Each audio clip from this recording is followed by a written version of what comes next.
नमस्कार, स्वागत है आपका इंडिया न्यूज़ 28 में। मैं हूं महिमा सक्सेना। आइए बात करते हैं कुछ खास खबरों की। उत्तर प्रदेश के प्रतापगढ़ में शिव महापुराण सुनने से होती है मोक्ष की प्राप्ति। पंडित करुणा शंकर ओझा कमल महाराज शिव महापुराण की अमृत कथा ज्ञान गंगा पंडित करुणा शंकर ओझा कमल महाराज के मुख से 15 से 25 अगस्त तक विकासखंड मानधाता के लाखोपुर स्थित केशव कुमार मिश्र के आवास पर प्रतिदिन साय 3 बजे से 6 बजे तक प्रवाहित होगी। लाखोपुर में आयोजित शिव महापुराण अमृत कथा में पंडित करुणा शंकर ओझा महाराज ने भक्तों को शिव महापुराण के परिचय व प्रभाव से अवगत कराया, जिसके मुख्य यजमान केशव कुमार मिश्र, श्रीमती देव कुमारी मिश्रा व सह यजमान राकेश कुमार मिश्रा, श्रीमती विभा मिश्रा के साथ साथ आए हुए श्रद्धालुओं ने भी सुना।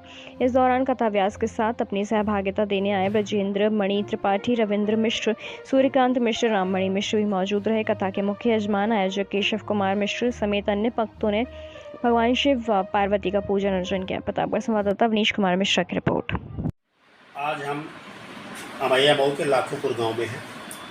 हमारे समक्ष परम पूज्य मुख्य वक्ता शिव पुराण के करुणा शंकर कमल जी हैं।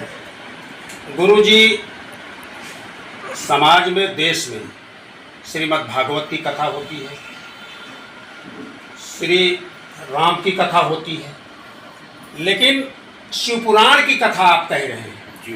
और शिवपुराण की कथा चैनलों पर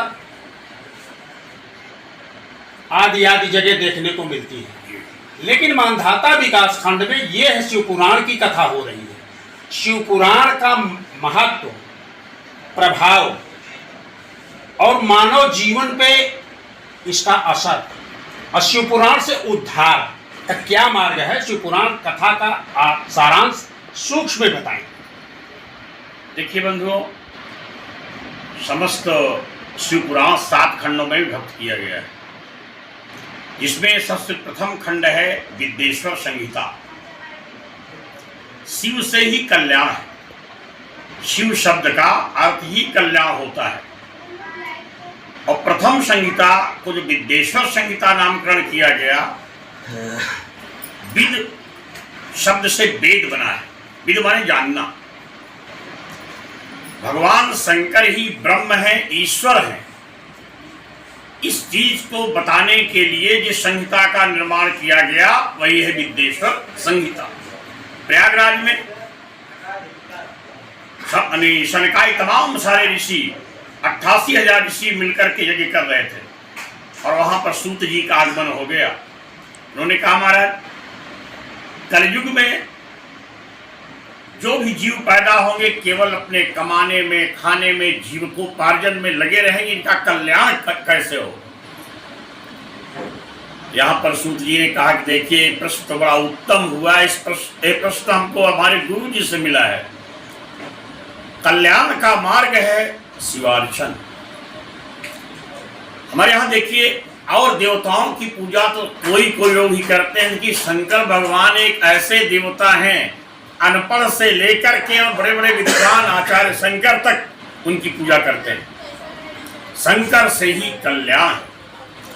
और शिवपुराण में ये बताया गया है कि शिवलिंग की पूजा किया जाए कि उनके प्रतिमा की पूजा किया जाए। इसमें शंकर, पार्वती, गणेश जी बैठे रहते हैं। महत्व किसका क्या है, लिंग की पूजा कैसे की जाए और उनके बेल का मतलब स्वरूप की पूजा कैसे किया जाए, तमाम सारे तथ्यों को, उदाहरणों को सामने ले आकर के विभिन्न प्रकार से शिवार्चन की बात बताई गई है। शिवलिंग मिट्टी का होना चाहिए कि धातु का होना चाहिए कि पत्थर का होना चाहिए कि सोने का होना चाहिए या अन्य क्या कहते हैं, और जो पदार्थ है जैसे अनाज है, आटा है, बेसन है, इन सबके भी शिवलिंग बनते हैं। किस कामना के लिए किस प्रकार के शिवलिंग का निर्माण किया जाए, शिवलिंग बनाया कैसे जाए, किस वर्ण को कितने बड़े शिवलिंग की पूजा करनी चाहिए और शिवलिंग पर किन किन वस्तुओं को चढ़ाकर पूजा करने से कौन कौन सी मनोकामना पूरी होती है। शिव ही ईश्वर हैं, शिव ही ब्रह्म हैं और सब सकल हैं। लिंग जो है इनके निष्कल स्वरूप का द्योतक है, बताने के लिए यही ब्रह्म है, यही परमात्मा है, यही ईश्वर है। सर, कथा का आज दूसरा दिन है जी हाँ। और इस कथा जी। में मानव जीवन के ऊपर कौन सा प्रकाश डालेंगे? आज इस पूरी कथा में सदाचार का वर्णन है, कैसे उठना चाहिए, शयन करना चाहिए। इतना ही, सुबह प्रातः जागरण से लेकर सायंकाल सोने तक के जितने कृत्य हैं इन सब का वर्णन किया गया है। शयन तक का भी वर्णन किया गया है, किधर पैर करके सोना चाहिए, किस तरह से क्या कहते हैं, सोने के पहले हमको क्या करना चाहिए, उठने के पहले बाद क्या करना चाहिए, माता के साथ, पिता के साथ, पत्नी के साथ, बच्चों के साथ, समाज के साथ, गुरु के साथ कैसा व्यवहार करना चाहिए, आज की कथा का एक प्रसंग ही है। ये हैं शिवपुराण कथावाचक मुख्य करुणाशंकर जी। इसके आगे की कथा कल के दिन